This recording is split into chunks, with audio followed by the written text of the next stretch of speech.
કેમ બોલતા નથી? Good morning. મજામાં? આપણે રામનવમી જાય, ઓલું જાય તો હિમોફિલિયાનું શું?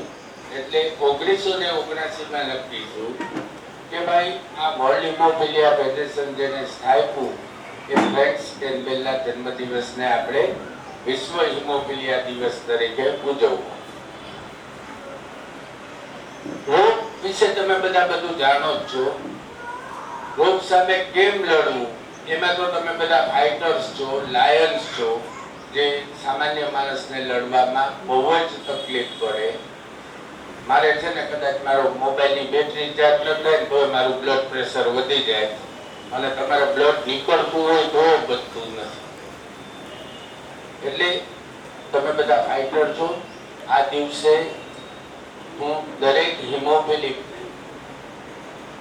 શુભેચ્છા આપું છું કે તમારી હેલ્થ સારી રહે, તમારો પ્રોગ્રેસ સારો થાય, તમે આગળ વધો ભણવામાં, આર્થિક રીતે અને સર્વ રીતે. એવી હું પરમ કૃપાળુ પરમાત્માને પ્રાર્થના કરું છું. હમણાં એક સરસ વાત વાંચી કે એક્ઝેક્ટ શબ્દ તો હું ભૂલી ગયો છું કે લોહી ગંઠાવાની પ્રકૃતિ લોહીમાંથી માણસોની લાગણીઓમાં પણ આવતી જાય છે. ત્યારે હું મારા બધા દર્દીઓને કહીશ કે લાગણી ગંઠાવાની પ્રવૃત્તિમાં ન પડતા, આપણું લોહી નથી ગંઠાતું તો લાગણીને શું કામ ગંઠાવા દેતો? All the best. Thank you.